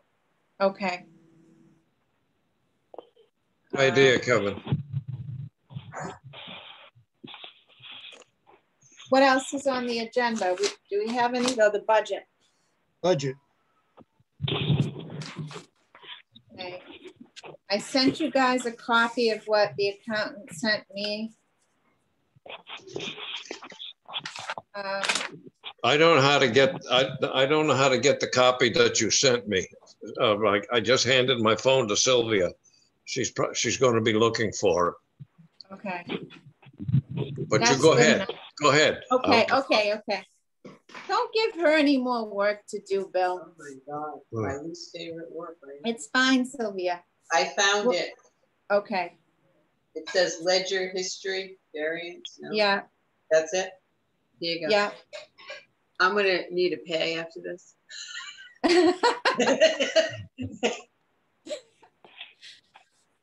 Okay, right. Let's go. All right. So let's go down the allocated. Charlie, you paying attention? Yes, I'm watching. Okay, Oh, good. Well, you guys you might understand this a little more than me. Can you go down it one by one and we can talk about each? All right, go ahead. Someone start. Do it. All right. Group 1 segment. Wait, I gotta make this bigger. 5-year expiration. What the heck? I don't know what this is. Allocated 3960. I don't understand it, Lisa. I'm looking at it. The allocated, and I got group 1 segment 5 years expiration. What's that mean? $39.60. Well, I don't know what the $39.60 was for, and if we need that for next year. All these items we're going to talk about in a Zoom meeting with Brett on the 24th. So if anyone wants to be present besides me and Bill, we can, hopefully Brett will answer questions as to what exactly. So nobody knows what the $39 is for? It says fiscal year Conservation Commission incumbent. I don't know what that is, incumbent. Neither do I. Well, it's incumbent money. Something that. On that one, I guess you can check with the accountant exactly what was paid out, and then you can find out what it's probably a fee, it's probably a due or something. And that whole group 1, I don't know, it's a question mark for us. So move down to the next group 1, segment 6, I guess. Yeah, that's where the big money is. Yeah. So that 23,000 they allocated, I spoke with Karen, that was only for half a year of my salary, FYI. And she reminded me that we add 2%. Yes, you got a 2% raise. Okay. What did that come out to, Lisa? So, well, the 2%, so I don't know, I guess you base the 2% off of I guess it'd be 46,000, correct? Because that would double it. But you would, or you could do that by divided by your hourly wage. Town employees got a 2% raise, and this 2% is going to be reflected in her salary. Yeah, it's 920. But what I'm proposing, and you guys have to agree or not or disagree, I've done research on this, and right now, to get me in the ballpark of what my colleagues are making, so I'm in line with them, we need to increase the budget. So instead of it being 43,000, it should be 52,000. And that's, so basically I did some research. There's a colleague of mine that I graduated high school and college with, who has the same amount of experience as me. She's the agent in Middleborough. You can find her salary online. She's full-time. She makes $100,000 a year at full-time. I think that's $50 an hour. And I'm not looking to make $50 an hour, but I think I should make more than 30. So I was trying to meet halfway. I'm thinking $40 an hour would be about. And what right. time do you, what do you do, 30 hours a week? I do 30 hours a week, yeah. And basically, I mean, different towns have different rates, but all of them seem to be more than what, definitely more than what I'm making. And considering, you know, kind of starting from scratch, having an agent here, kind of, I mean, Charlie's done a really good job, but I feel like, you know, I'm dealing with a lot of enforcement issues. And if, you know, there's a lot of problems I'm already dealing with here. Nancy Goulart and I and Jim Aguirre, the building commissioner, are meeting on Monday to kind of come up with a game plan on how to approach things. She mentioned something about maybe having another employee to help me if necessary. But even if that doesn't pan out, you know, it's still, in order for this job to be worth my while, I want to know that I'm making a fair salary and comparatively with other agents. What line item would, because that would be $1,200 a week or $62,400 a year. No, it's like $1,000 a week, I think, what I figured out. Yeah, but so that's 2 weeks, yeah. 30 out, $40 an hour at 30 hours. Yeah. That's 1,200. Yeah. Was when I went to school. Well, that's what I said, Jack. It's 25 hours, Jim. It's not. Oh, you didn't say that. Oh. Okay. No, you said 30. Jim said 30 and you agreed. Oh, right now I make 30 an hour. I'm sorry. That's what I was. Okay. She works 25 hours a week. Yeah. Well, that's what I get paid for. Oh. Wow. Lisa, I've gone through this in the past with other departments. I think the best way to do it is to at least do a comparison. Pick a few towns and show what they're making. Sure. And this way you can address it that way as well. Because if you just pick a number out of the air, it's going to be difficult to. Well, yeah, I mean, I think I am actually, you know, Middleborough, it's $102,000 a year she makes full time. Like I said, she has the same education level and the same experience as me, but I actually have more experience because I have the private end of things. She's only been working for the town the whole time. So she makes $50 an hour. The Seekonk agent, she makes less than her, $65,000 a year, and she's got, I think she's at 30 hours a week. I mean, yeah, 30. So, you know, Karen told me to come up with a number, have you guys are going to have to write a letter saying you support an increase or don't, whatever you guys decide. And then we basically, sorry, Jen just chimed in with something. You had some advice on something. Me? No, I didn't say anything. No, Jen. Yeah, there's a website that's done all of this research for you. It's salary.com. You can put in like a city in the state of Massachusetts and get average beginning salary, middle salary, and highest salary ranges. So you can see there, that might be helpful for you. And the link I just sent you is to Taunton because that was the closest I could get to us. Okay, thank you. I appreciate. Yeah, we should have done that. We should have done that when we hired Lisa right at the beginning. I didn't realize. Okay. Getting $30 an hour. That's kind of well, that's on the low side. That's for damn sure. Okay. Let us go. Lisa requested that if we do a letter and sign it, and I don't know if we give it to the selectman, I don't know where it goes. Yeah, it goes. Select person. Yeah. Okay.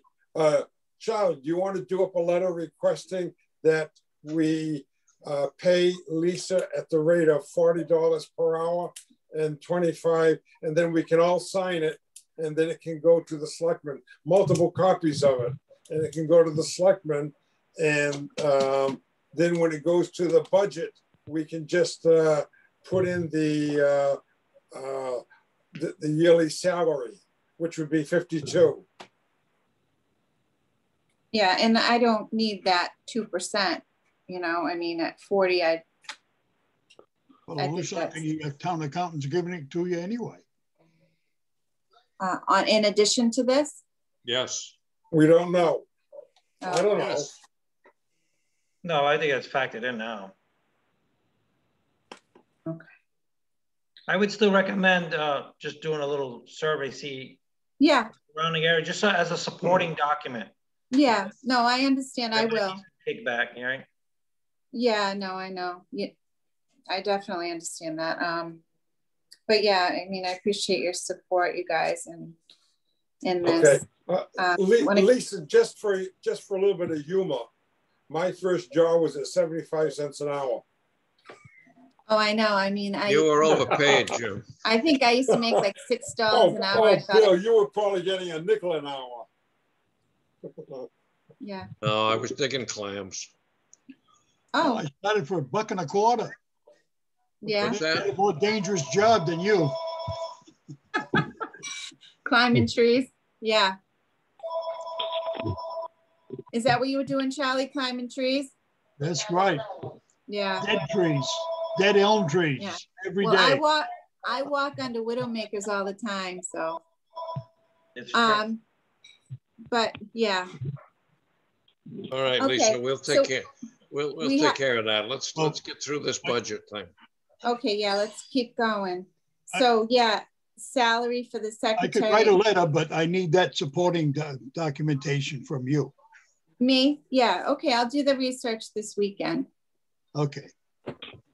Thank you. You're welcome. We need to vote this? I don't think you. No, I think we vote the whole thing at the end, or the whole budget. Oh, good. Right. I'm glad you're up to this. But it's coming up soon, though. They're going to need this, right? Yeah, with you. Yeah. We're meeting with them on the 24th, so I guess you guys would have. That's next week.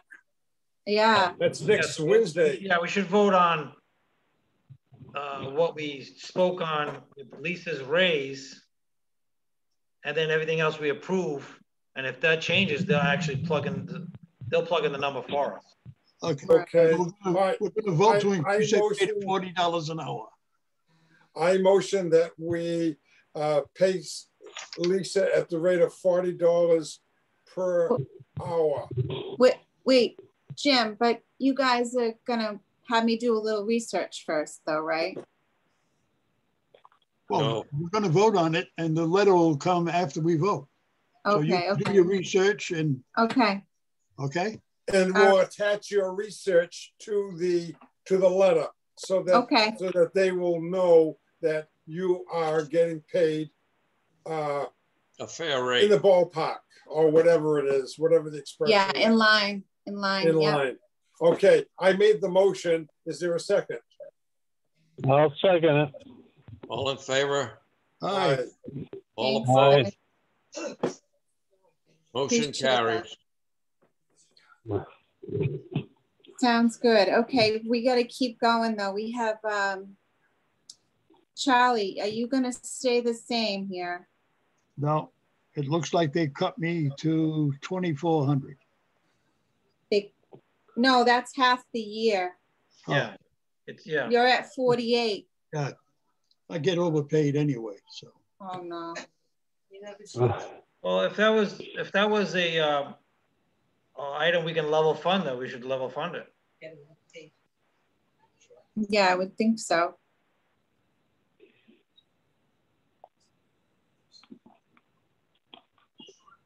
Keep it going. Keep it going. Okay. Oh, okay. The next one is review stipend. And I mean, we've got to talk with Brett, but where I'm doing the reviews now, the perk reviews, I don't know if we still need that in there. Right, right, Charlie? That's going to be the, yes, they're going to pay you a flat rate of 1,500. They're not going to pay you by the. No, no, I think it's included in my pay because it's part of my job now, or is it additional? Is that written into your job? It's a stipend. That's an additional stipend for the work you do. Perk review stipend. That's yeah, I would check your job description. If it's in there, then you can actually omit that. If not, it wasn't in the job description, right, Bill? I didn't see it in there. That's an additional stipend. Yeah, all right. Well, I don't know if we need that in there, like if it's gonna, you know. Yeah, you could say it's a better sell when you can say, I'm looking for 40. These are my job duties. You well-deserved pay raise. Thank but you. You can say we're deducting the 1,500. It just plays better. Right. Actually, it's 3,000. Well, this is only for half the year. It's supposed to be 3,000. Okay. Oh wait. No, it says 1,500. Oh yeah, it was allocated as 15. Correct. Yeah. All right. Well, let me double check because the Board of Health did have a question as to whether or not that was included in the job description, and I didn't see it in there, but I don't have a problem. Actually is supposed to pay for this stipend. The way it's set up right now, a member of the Conservation Commission does a survey. They get $25 for each survey. That's the way it's set up now with the Board of Health. It's their regulation, not ours. So I don't know what the $1,500 is in here. We never had this in our budget before. Right. The Board of Health is actually paying a Conservation Commission member to do the surveys. Yeah, and I've been doing them. So, yeah, we've got to. I know I emailed Chris and I explained to him that I didn't, you know, we weren't really sure about that line item, and he said they would figure it out. So I guess it's that question, and then the top part, the $39 and all that. Right. Yeah. Question on that. Yeah. Okay. Okay. So now we're in the next section. Okay. Yep. Professional technical. I just want to let you guys know that I spoke with the planning board about this, and they asked for, I believe it's 10,000 a year just for, you know, lawyers' fees and things like that. So I think you guys should ask for at least that, so we don't run into the situation again. We never spent the 500 we've appropriated.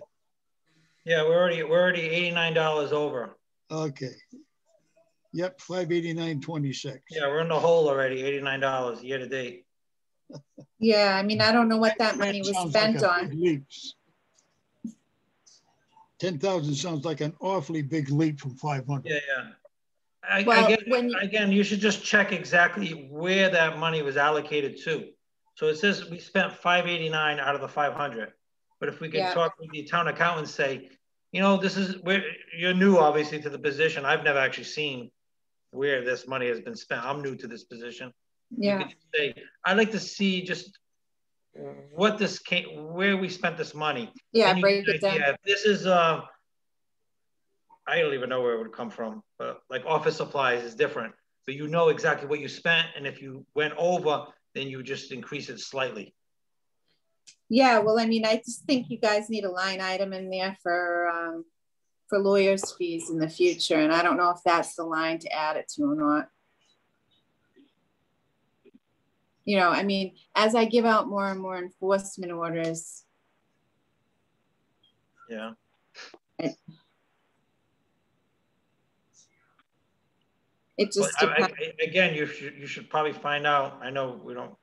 It's hard to go back in this budget, but to find out where we actually ever paid a lawyer from. We have never paid a lawyer in my tenure. We haven't. No.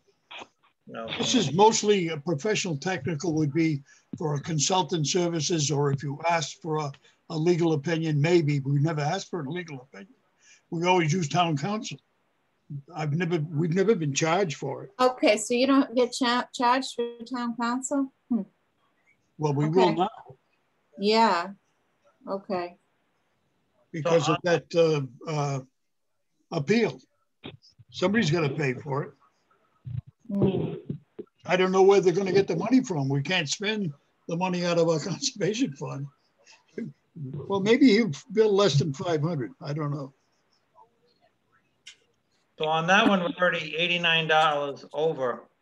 I don't know if you want to increase it by 700. Again, I don't know what this is. What was even paid out of here? Around 1,000. Rounded to 1,000. Yeah, we still should know what we spent it on. I agree. No. Okay, and then we go to next line item. We had $400 for other supplies, and it's like right now I can't even send out another certified letter because I mean I can, but I might not get reimbursed. There's no money. No, and we actually $104 over. Yeah. Well, you know, we bought the Let's iPad. do 2,000. Let's go up 2,000. That's paper supplies and yeah. I guess. Yeah, that's actually in line with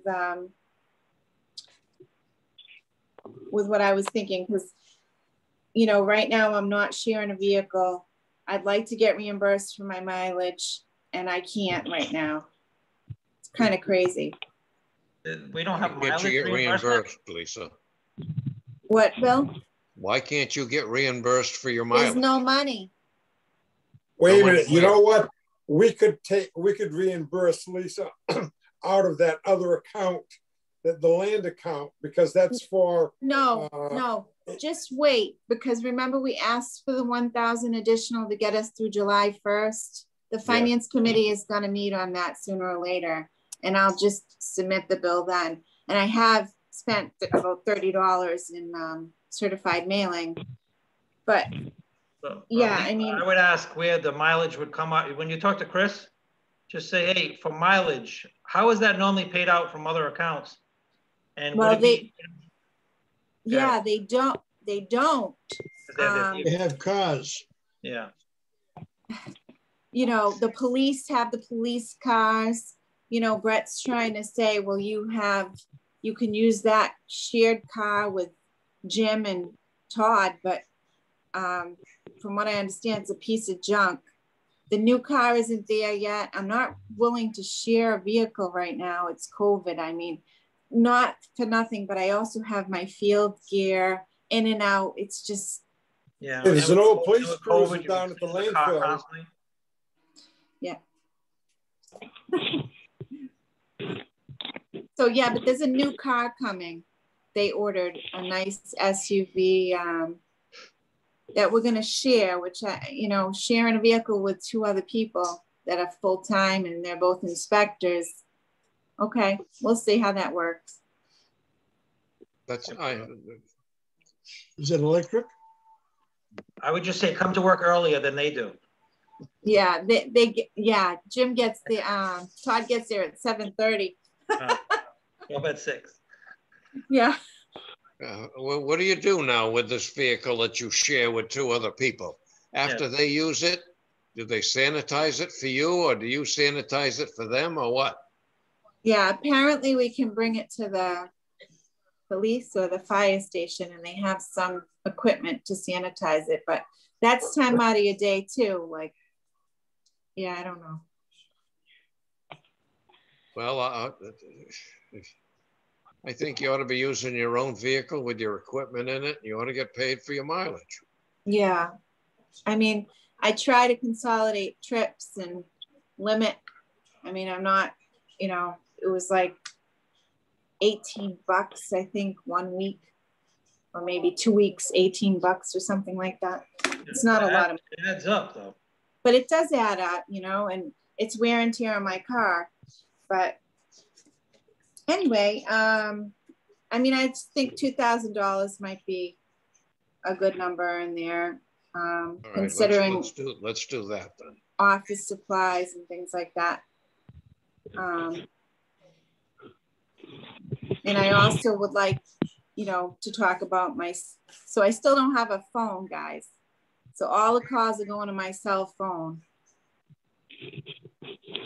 Charlie, do you get a portion of your cell phone paid? No. No. I feel like you should have.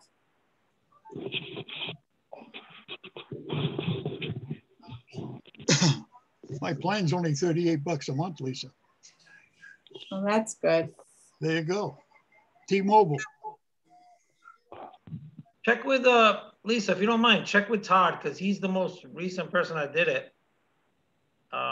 What he pays, and then we have to budget that. I'm pretty sure he gets paid $60 a month for his phone. I'll find out again. I did ask him, but I'm not remembering right this minute.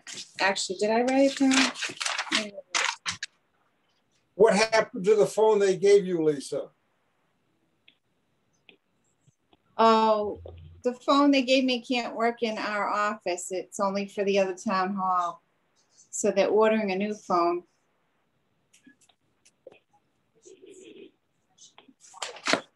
Yeah, I have to find out exactly. Sorry, I've been preoccupied with other stuff and I meant to find out exactly.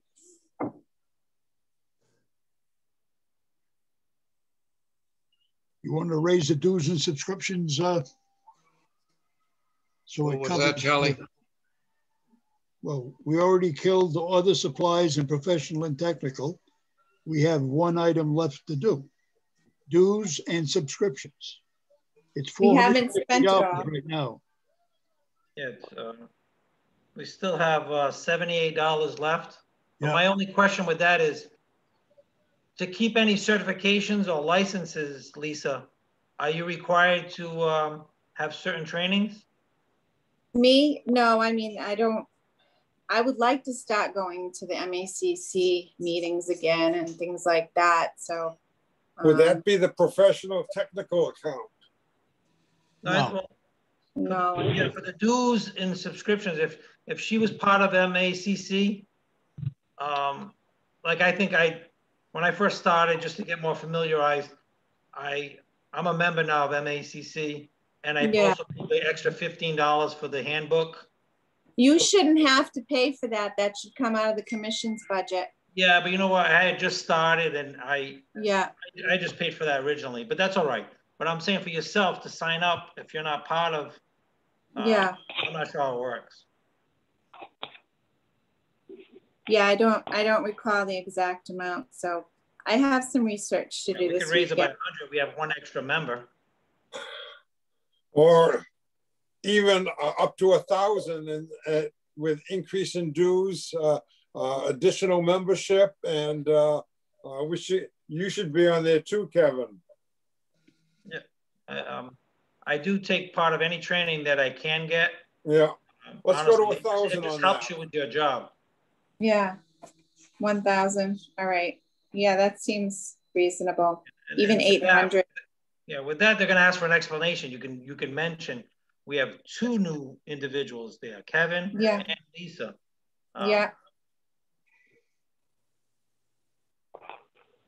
Sounds good. I don't know what this other thing is here. 70 expenses allocated 1350, ending 7. Can't see.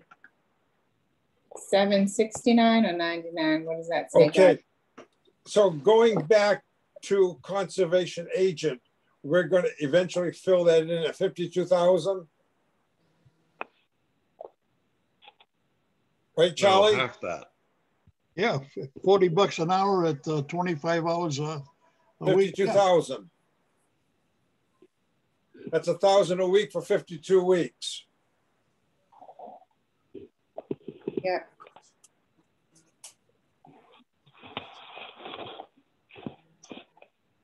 You know, and that's going to be a new item for the town. That's going to go from nothing to 52, and that's going to be new to, you know, and the townspeople aren't going to have anything to compare it with.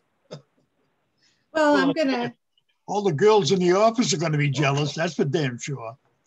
Well, we had. Well, they're not They wetland can deal with the scientists. crap I got to deal with. Go ahead. But they don't look at that. They say, "Wow, look at this." Yeah. Well, we had But something. they're not. We had 23,000 in there originally. No, that was only for the half year, Karen said. Okay. Yeah. So, okay, that was 46. just allocated at the very beginning of the year. Well, it looks like we hacked it all.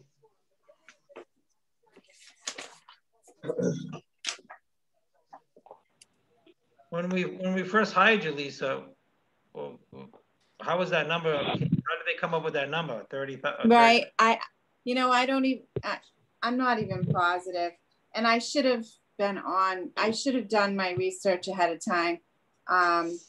You know, now I'm part of the stormwater committee, and I've got enforcement issues, and I'm looking at it, and I'm like, yeah, totally. So expand. So you also have expanded duties since your contract was signed. Right. I mean, what is your association with that committee? I'm not a member, actually. I go to the meetings and the site visits. Bill's a member. He's a member on behalf of the Concom, right, Bill? Yeah. But why are you going on their site visits? Who, me? Yeah. Is it required? When there are wetland issues, she goes. Yeah. Free. Well, I mean, even erosion control, any stormwater basins and things like that, Todd wants me to be involved.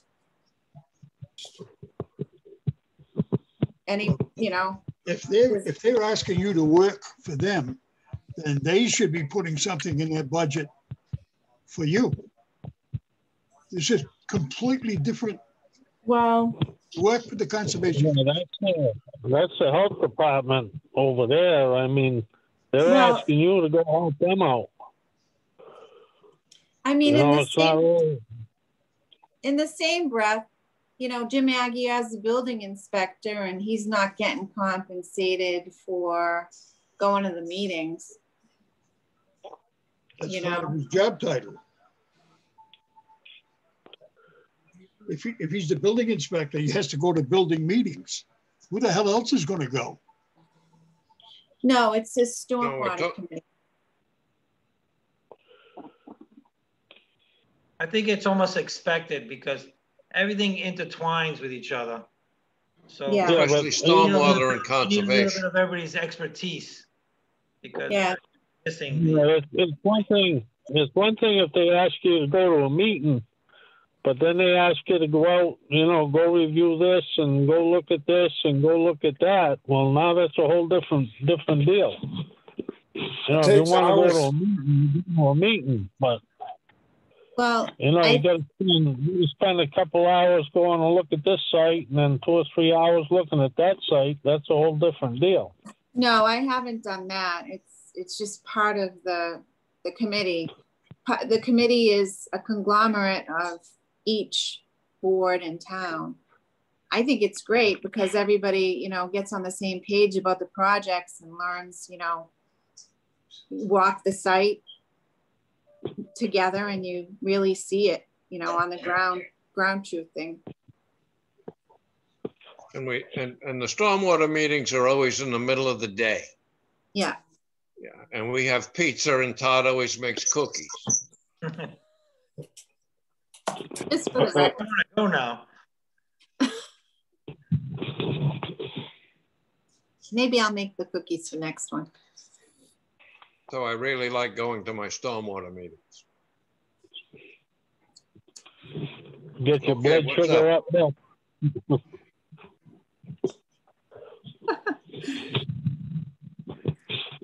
So, yeah, I mean,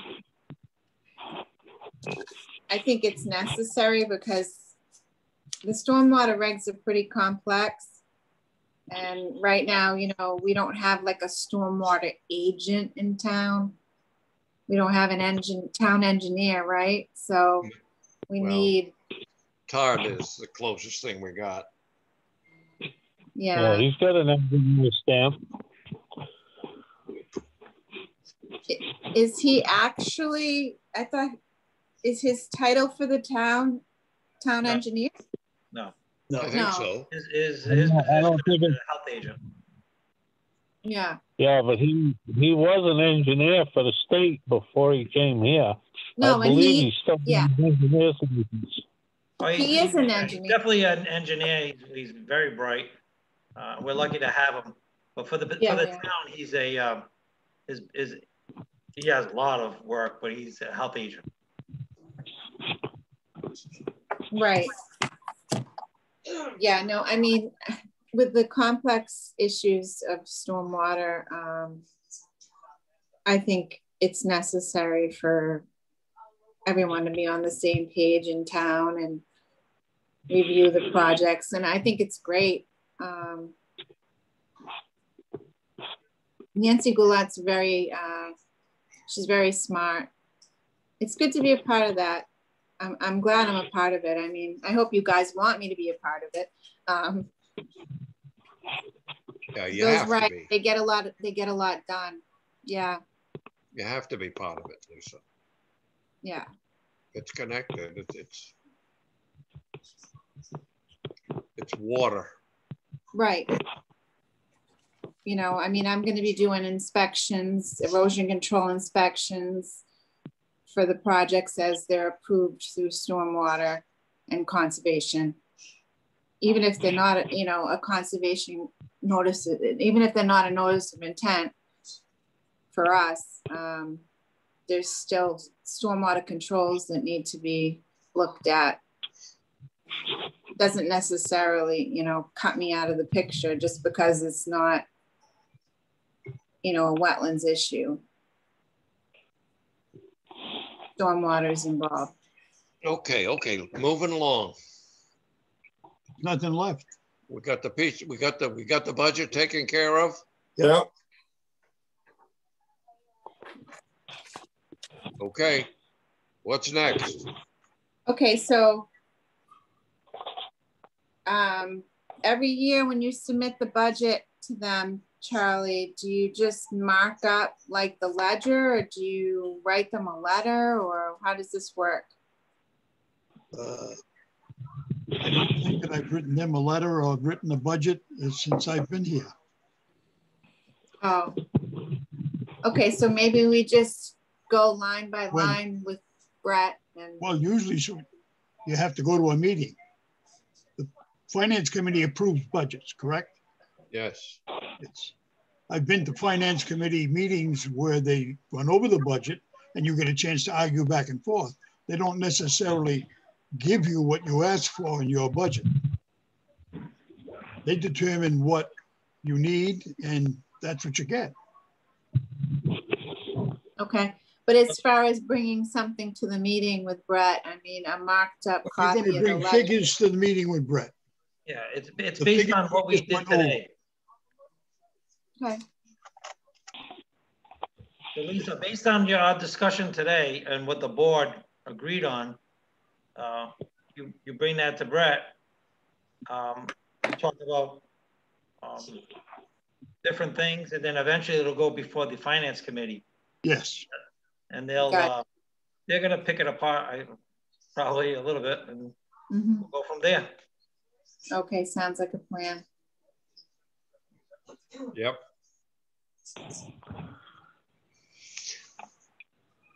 Okay. Anything else on the budget? No. Nope. Okay, it's time for adjournment. I will entertain a motion. I move that we close the meeting at 9:10. I'll second. I'll second that. There we go. I beat you, Jack. All right. All in favor? Aye. All opposed? Motion carries.